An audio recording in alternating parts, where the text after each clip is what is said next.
Baik, Assalamualaikum warahmatullahi wabarakatuh. Selamat pagi Bapak Ibu.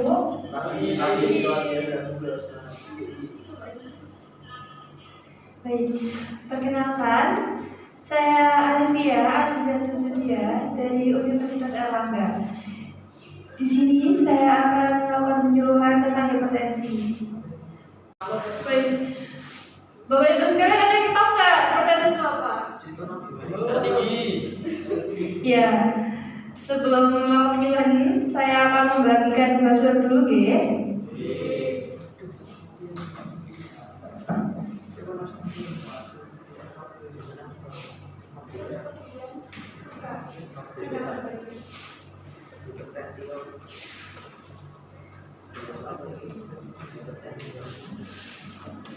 Ya, baik. Silakan dibaca, ya, Pak, Bu. Baik, di sini saya akan menjelaskan lebih lanjut tentang materinya.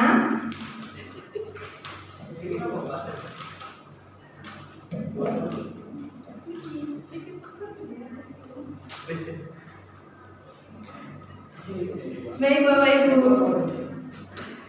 Hipertensi sendiri pengertiannya itu suatu peningkatan tekanan darah dalam arteri. Hipertensi merupakan keadaan tanpa gejala di mana tekanan abnormal tinggi dalam arteri menyebabkan peningkatan risiko seperti stroke, anosmia, gagal jantung, serangan jantung, dan kerusakan ginjal. Hipertensi sendiri adalah suatu keadaan di mana seorang mengalami peningkatan tekanan darah di atas normal, yang mana mengakibatkan peningkatan angka kesakitan dan kematian. Peningkatan tekanan darah 140/90 mm/Hg didasarkan pada dua fase dalam setiap jantung, yaitu fase sistolik 140 mmHg dan diastolik 90 mmHg.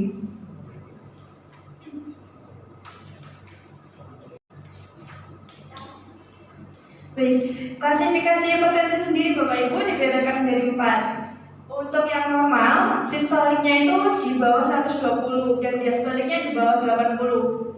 Sedangkan untuk prehipertensi, sistoliknya 120 sampai 139 dan diastoliknya 80 sampai 89. Hipertensi stage 1, sistoliknya 140 sampai 159 mmHg dan diastoliknya 90 sampai 99 mmHg. Dan terakhir stage 2, sistolik di atas 160 dan diastoliknya di atas 100. Penyebab hipertensi ini ada dua Bapak Ibu. Ada hipertensi primer dan hipertensi sekunder. Hipertensi primer ini penyebabnya tidak diketahui. Faktornya ada genetik, lingkungan, disfungsi sistem saraf otonom, variasi genetik terhadap penyerapan sodium.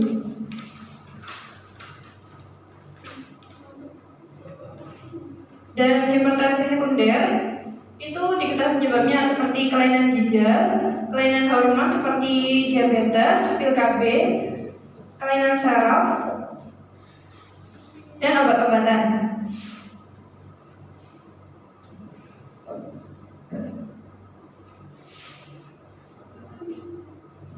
Dan berikutnya, tanda dan gejala hipertensi ini ada rasa berat di tengkuk, telinga berdengung, sakit kepala, pusing, epitaksis, mual, muntah, sulit tidur, lemas, kelelahan. Ada juga perubahan mental seperti gelisah, mudah marah, dan penurunan kesadaran.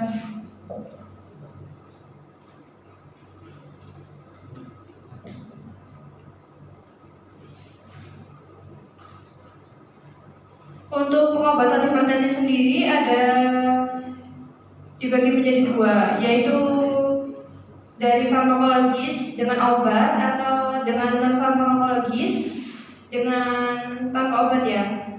Untuk yang tanpa obat itu ada dengan merubah cara hidup seperti mengurangi asupan garam dan lemak, membatasi asupan alkohol, alkohol, berhenti merokok, meningkatkan aktivitas, olahraga teratur, menghindari ketegangan, istirahat cukup, hindari stres, dan meningkatkan spiritualitas dan menurunkan berat badan bagi penderita obesitas.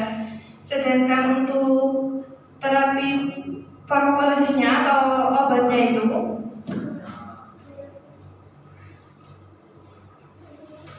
ada pemberian obat diuretik seperti obat lasik, spironolakton, aldacton, beta blocker seperti bisoprolol, propanolol, maintain, metoprolol, carvedilol, kalsium magnesten seperti Novas dan amlodipin, ACE inhibitor seperti catopil dan ramipril, angiotensin reseptor blocker seperti valsartan dan kandesartan, alpha-adrenergic blocker agent seperti prazosin, terazosin, dan doxazosin.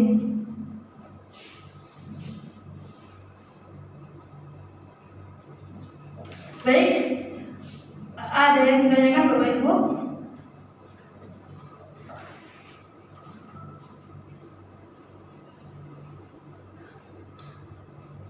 Ya Ibu. Permisi, saya mau tanya Pak, epitaksis itu apa? Epitaksis itu kayak mimisan Ibu di hidung. Bisa dari hidung kanan atau hidung kiri atau bisa dua-duanya. Ada lagi? Gini Bos, kenapa itu orang tua itu berisiko kena hipertensi? Nah itu penyebabnya apa? Baik Bapak. Baik Bapak. Kita simpan dulu ya pertanyaannya. Ada lagi? Baik. Jadi gini, saya mau tanya terkait kenapa sih itu kalau bisa menyebabkan hipertensi gitu? Kenapa gitu? Ya. Baik. Ditampung ya Pak. Gitu.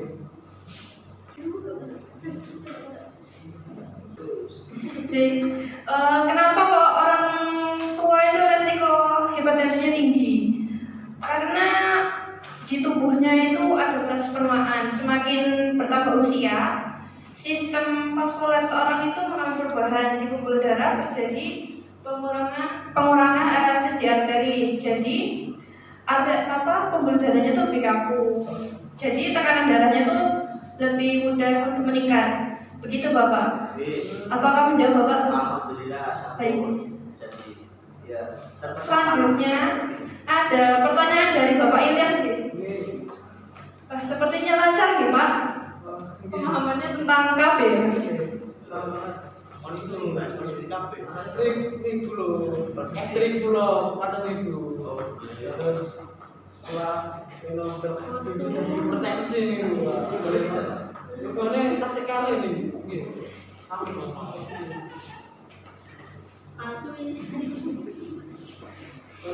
Ekstrim dulu. Baik Bapak. Untuk pertanyaan Bapak Ilyas gini, kenapa kok pil KB menyebabkan darah tinggi? Jadi gini Pak, untuk pil KB sendiri itu kombinasinya mengandung estrogen tinggi yang dapat mempengaruhi metabolisme elektrolit yang dapat mempercepat adanya aterosklerosis dan memicu hipertensi. Begitu Bapak. Jadi gitu ya Pak, bisa sampai nyonya itu di rumah itu sampai darah tinggi. Nyonya kayak gitu. Iya Bapak. Baik Bapak Ibu, untuk memperjelas materi saya hari ini, saya akan menayangkan video tentang hipertensi G. Monggo disimak.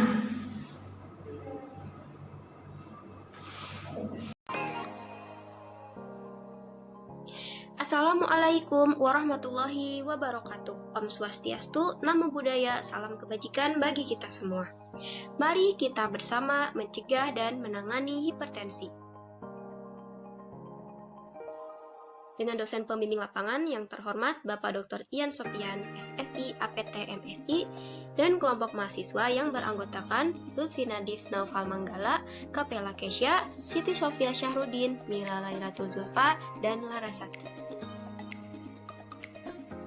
Terlebih dahulu, mari kita ketahui apa itu hipertensi. Hipertensi biasa diartikan sebagai tekanan darah di atas 140/90 pada pemeriksaan di klinik, dengan syarat minimal 2 kali pemeriksaan dan juga minimal dari jarak antara pemeriksaan satu sama lainnya itu adalah 1 minggu. Tipe-tipe hipertensi dibagi menjadi 2. Yang pertama ada hipertensi primer.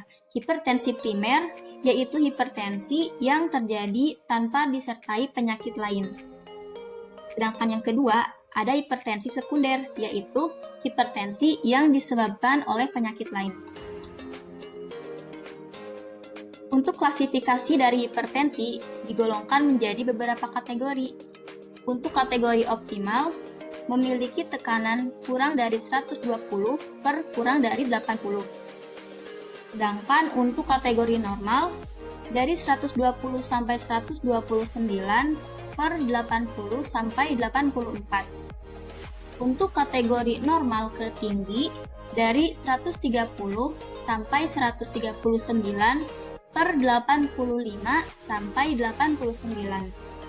Untuk hipertensi derajat 1 dari 140 sampai 159 per 90 sampai 99. Untuk kategori hipertensi derajat 2 dari 160 sampai 179 per 100 sampai 109. Dan untuk kategori hipertensi derajat 3 dari lebih dari 180 per lebih dari 110. Selanjutnya, apa saja sih penyebab dari penyakit hipertensi ini? Penyebab dari penyakit hipertensi ini dibagi menjadi untuk hipertensi primer disebabkan oleh genetik atau keturunan.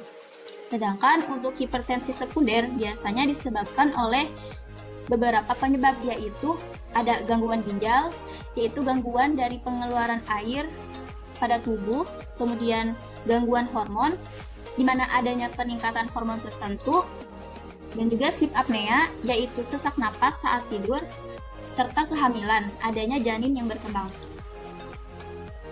Lantas, bagaimana keadaan hipertensi di Indonesia? Diketahui bahwa 34,11% masyarakat Indonesia menderita penyakit hipertensi.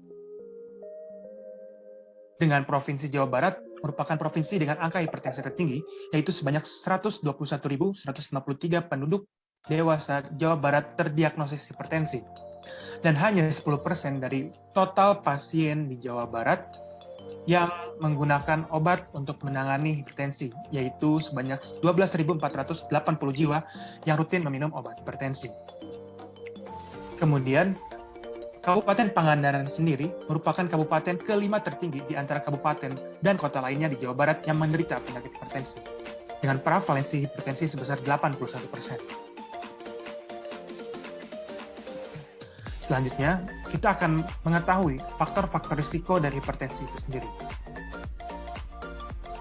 Faktor-faktor yang dapat meningkatkan hipertensi atau tekanan darah, yang pertama adalah adanya obesitas, yaitu indeks massa tubuh lebih dari 25 kg, kemudian adanya diabetes atau gula darah tinggi, kemudian adanya konsumsi alkohol yang berlebihan, kemudian juga adanya konsumsi garam yang tinggi, stres, merokok, dan konsumsi kalium dan kalsium yang rendah.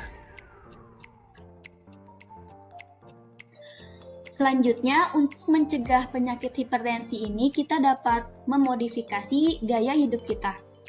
Salah satunya dengan mengubah pola makan kita, dengan cara mengurangi konsumsi atau menambahkan garam pada makanan. Kemudian menghindari konsumsi makanan yang tinggi garam, serta konsumsi garam hanya boleh 2.300 gram per 1 sendok teh garam per hari, dan juga menerapkan piring makanku. Untuk isi piringku dalam sekali makan dicontohkan untuk makan siang kurang lebih 700 kalori. Dalam piring ini kita dapat membagi dengan 4 bagian. Untuk makanan pokok, lauk pauk, sayuran, dan juga buah. Untuk makanan pokok, kita dapat menggunakan 150 gram nasi atau setara dengan 3 centong nasi.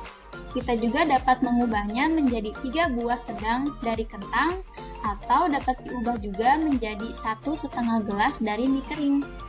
Selanjutnya, untuk bagian lauk pauk, kita dapat menambahkan lauk hewani ataupun lauk nabati. Untuk lauk hewaninya, kita dapat menggunakan 75 gram ikan kembung atau setara dengan 2 potong sedang ayam tanpa kulit, atau kita juga dapat menggantinya dengan 1 butir telur ayam berukuran besar, dan juga kita dapat menggantinya dengan 2 potong daging sapi berukuran sedang.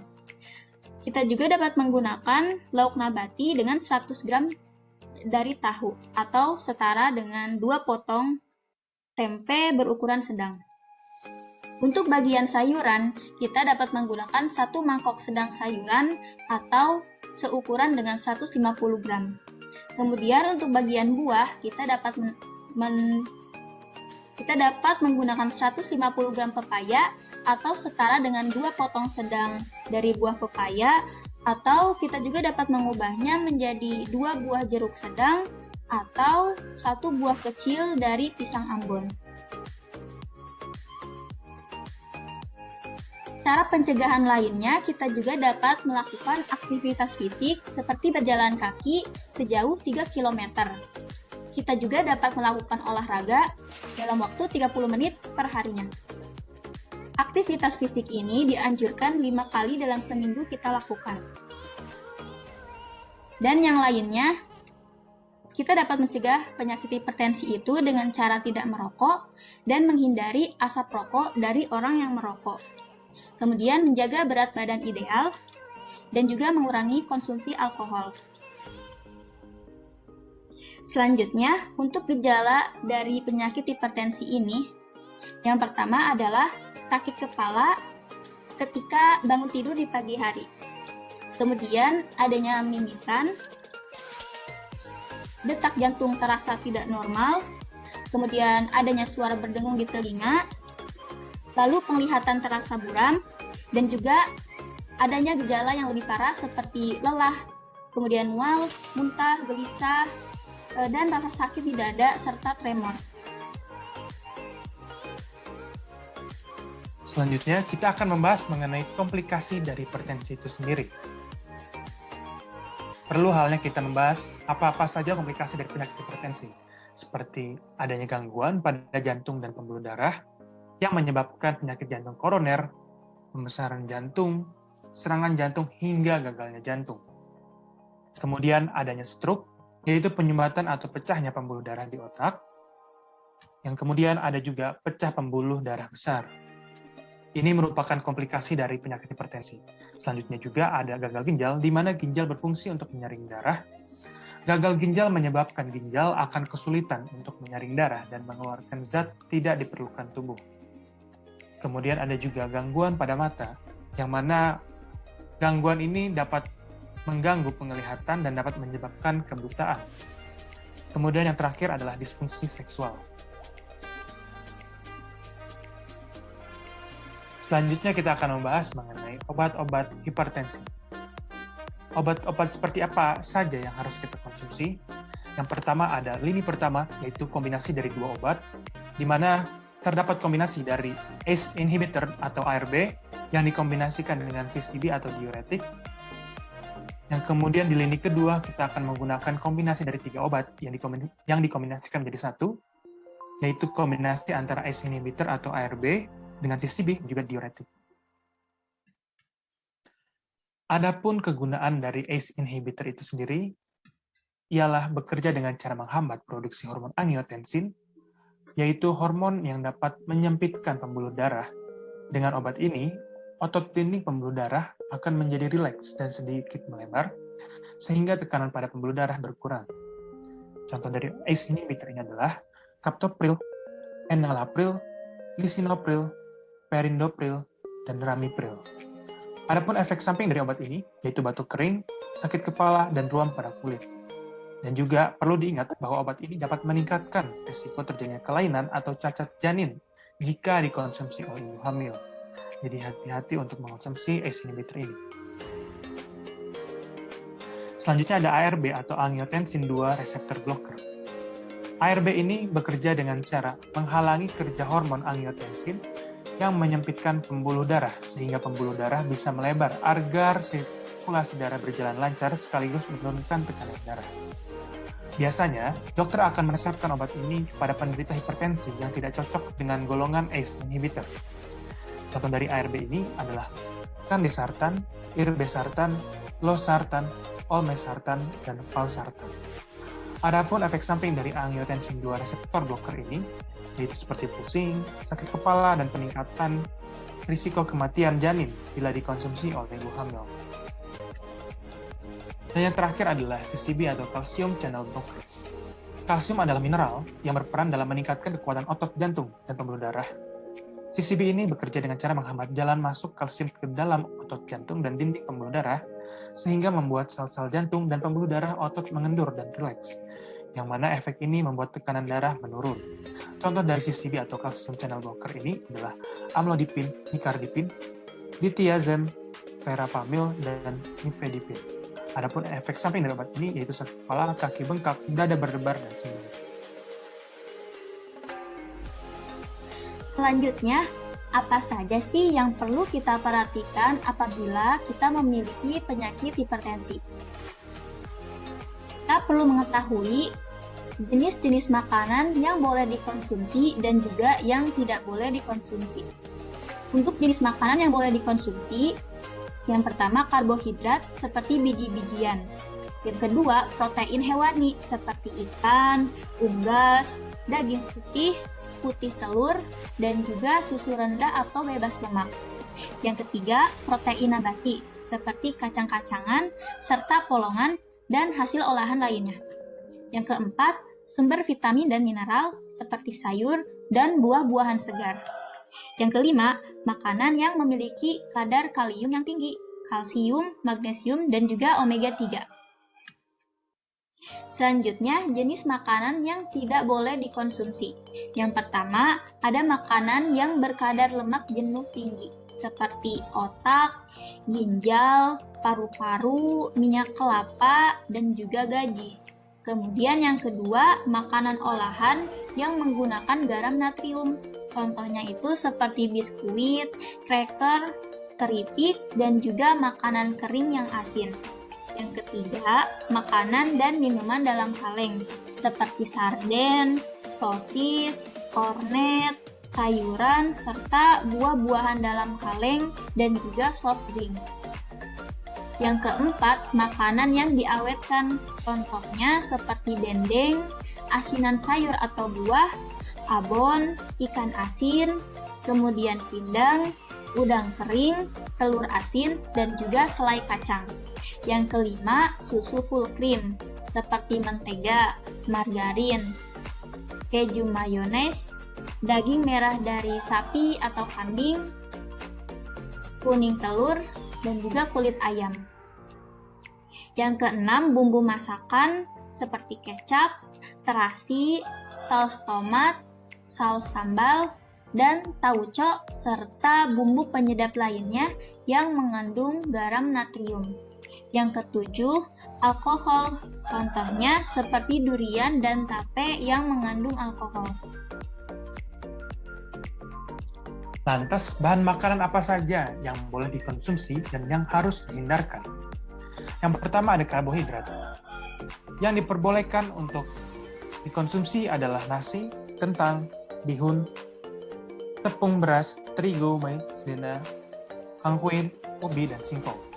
Dan bahan makanan karbohidrat yang harus dihindarkan ialah seperti biskuit, crackers, cornflakes, sereal, keripik, jagung, sup instan, dan kue kering. Selanjutnya, bahan makanan protein hewani yang diperbolehkan untuk dikonsumsi ialah ada daging, ayam, ikan, telur, susu, dan protein-protein lainnya yang berasal dari hewani. Kemudian yang harus dihindarkan ialah seperti sosis, daging asap, ham, bacon, ikan asin, ikan pindang, ikan asap, keju, otak, ginjal, telur asin, abon, dan ebi. Kemudian makanan protein nabati yang diperbolehkan ialah tahu, tempe, kacang hijau, kacang kedelai, kacang tanah, dan kacang kapri. Kemudian yang harus dihindarkan oleh kita ialah keju kacang tanah, kacang asin, tauco, dan tahu asin. Kemudian ada lagi zat makanan yang perlu kita hindarkan seperti salad dressing, mentega, margarin, lemak hewan, dan yang diperbolehkan dari lemak itu adalah santan encer, minyak, mentega yang mengandung tanpa garam. Selanjutnya, bahan makanan sayuran diperbolehkan semua jenis sayuran segar. Yang tidak diperbolehkan atau harus dihindarkan adalah sayuran yang diawetkan, sawi asin, acar, asinan, sayuran dalam kaleng. Kemudian zat makanan buah-buahan yang diperbolehkan ialah semua buah-buahan segar, dan yang harus dihindarkan adalah buah yang diawetkan atau buah kering atau buah kaleng.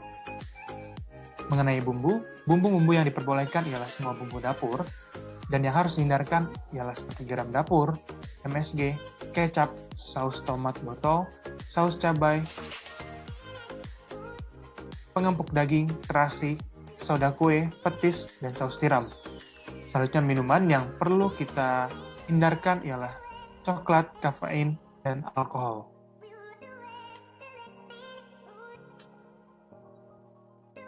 Selanjutnya olahraga yang dianjurkan agar kita dapat mencegah dari penyakit hipertensi ialah seperti adanya olahraga aerobik, jalan santai, jogging, lari, bersepeda, dan berenang.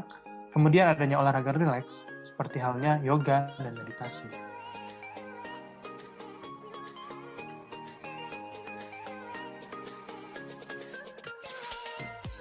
Sekian yang dapat kami sampaikan, kurang lebihnya mohon maaf. Wabillahi taufiq wal hidayah. Assalamualaikum warahmatullahi wabarakatuh. Om Swastiastu, Namo Buddhaya. Salam kebajikan untuk kita semua. Terima kasih dan sampai jumpa. Oke, Bapak dan Ibu sekalian. Tadi sudah ditanyakan. Baik, Bapak Ibu sekalian. Tadi sudah ditayangkan ya video tentang hipertensinya. Baik, untuk memperjelas nih Bapak Ibu, tadi kan saya sudah menayangkan video tentang hipertensinya, sekarang saya tanya sama Bapak Faiz, kalau misalnya penyebab hipertensi itu apa Pak? Gini, sepengetahuan saya itu biasanya dipicu dari faktor keturunan, entah itu dari bapak, ibu, atau kakek, gitu kan.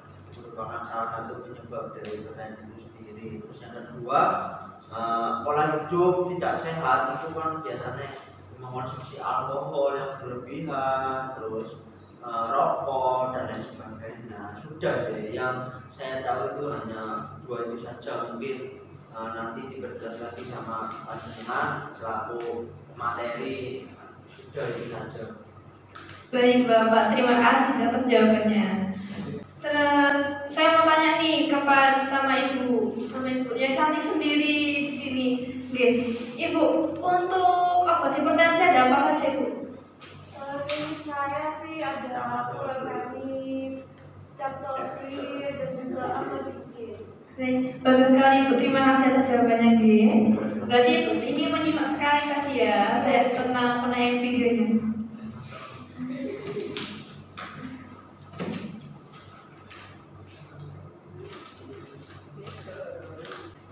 Baik, saya ada pertanyaan nih buat Bapak Hafiz. Untuk pencegahan hipertensi ada apa saja Bapak caranya? Tadi pendengaran saya ada seperti mengurangi makanan yang berminyak atau berlemak, mengurangi asupan garam tiap harinya, sama mengonsumsi lebih banyak buah dan sayur, hindari konsumsi rokok, alkohol, serta mengurangi stres. Olahraga rutin juga, contohnya kayak jogging, bersepeda, berenang. Itu saja selanjutnya. Baik Bapak, terima kasih atas jawabannya Nah, terakhir ini ada Bapak Ilyas saya mau tanya nih, gejala hipertensi itu seperti apa aja? Jadi gini, ini terkait nyonya juga ya. Biasanya nyonya ini banyak banget gejala yang juga. Jadi tahu banget terkait sing disambati kayak ngono lho ya. Dari pertama iki lho. Aku tepuk-tepuk ngene lho. Oke, Bapak. Nggih. Terus ada lagi. Yang kedua itu telinga berdengung. Jadi kayak awal gitu itu awal gitu Pak. Iya. Yang kedua itu kepala itu cepat pusing. Mual, muntah, kayak gitu. Angel tuh ya. Ya, mungkin kayak itu sih gejalanya kayak gitu. Baik. Iya, baik Bapak. Terima kasih, Desi.